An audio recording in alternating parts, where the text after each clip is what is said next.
Lamont Datway Jones, raw and uncut.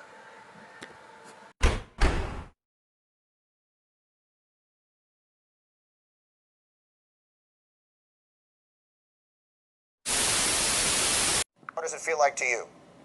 Well, I mean, it feels like more of a disaster than a positive, and I understand why the league would say it's a positive when, the company they're contracting, returns 77 positive tests. Just for perspective, that's more, positive tests than people decided to opt out of the season.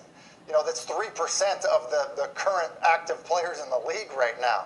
That's a big, big number. And Dan, referenced, a couple thousand tests a day by this company. Well, how many tests were at this lab? Were there 100?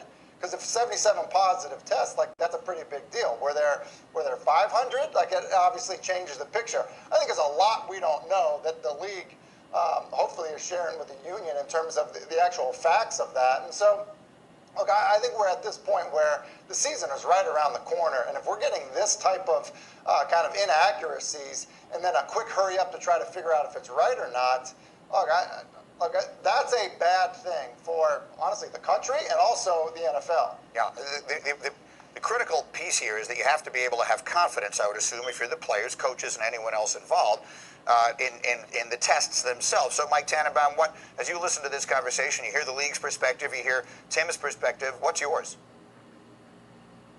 Well, just talking to a couple teams over the weekend, they're planning / bracing for uncertainty and just some of these events happening during the season. So, for example, one team practiced their punter at safety over the weekend just in case. And by the way, they're also expecting it from a coaching staff. Take somebody like Bruce Arians. Bruce Arians is in a high-risk situation. He's the play caller for Tampa Bay. Will he call some of the games from the booth? Will he be available for 16 games? So teams, unfortunately, expect this to happen, and they're trying to do what they can within reason to be prepared for that once the season begins. Yo, what up, my people? I just wanted to bring this quick, you know what I'm saying, little piece of breaking news to you guys that just recently surfaced like a little bit earlier in the day. And like before I go in on this topic, my good people, I'm gonna make this real quick, okay? Think about this. If you are familiar with a lot of my blogs I do on my channel, okay, you will already know that I have spoke on this same situation multiple times, and that situation is how a lot of these, tests, when it comes to them giving people, C-19 tests or COVID tests or whatever you want to call it, right? I've said this, and I'm going to say it again. That's why you could not pay me to go take one of those damn tests. Because a lot of those tests, in this case it wasn't, but in a lot of cases they were, when it comes to a lot of these tests being contaminated, okay, with COVID, okay? Now, the reason I'm bringing this up again, my people, I'm sure a lot of you have already heard when it comes to the NFL that they say over 77, okay, tests that they say were positive ended up being negative, okay? So you guys got to stop and ask yourself, think about this, my people.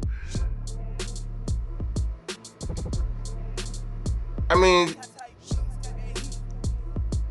I'm a little lost for words right now because, come on, man. Like, okay, how, due to irregularities, as they would claim, I think, how did they put it? Isolated irregularities, something in that, in that field, neck of the woods. But anyway, I'm still baffled by how, okay, at first you tell these guys, 77 players now, who plays for the National Football League, okay? First you tell these guys that they're positive. These guys' tests came back positive, okay? Man. Then due to, like they say, irregularities, when they happen to, I guess, go back over these tests or whatever, or recheck them, however you want to put it, you know, when they decided to do this, they came back negative. Just that alone, my good people, raises a huge red flag when it comes to these COVID tests, okay? And that's why that also brings me back to the notion of that can't help, that doesn't help but to make me think that when it comes to this type of situation, it's like these people can tell you anything. That's one of the reasons why I believe they came up with the theory that you can have COVID and not even know it. Come on, man. Think about that. Please, I really want you to stop and think about this for my people. That's why I believe they came up with the theory. This situation leads me to believe this is why they came up with that theory. Like, you can have COVID for up to 120 days and not even know it unless you get tested. Come on. That's why I say another red flag, okay? But anyway, my good people, like I said, I didn't want to make this blog that long because I'm going to definitely do a follow-up, video on this topic once I continue to do, the remainder of my research that I feel like I need to do before I actually make a full-fledged video on this topic. Anyway, my good people, make sure you guys stay tuned for that. Okay?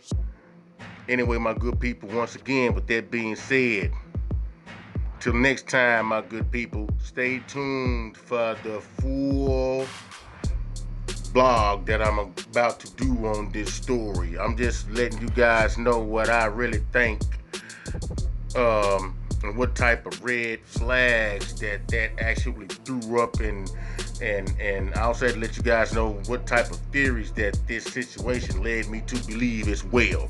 Anyway, my good people, till next time, like I said, make sure you stay tuned for the follow-up video on this topic. Till next time, my good people, peace out.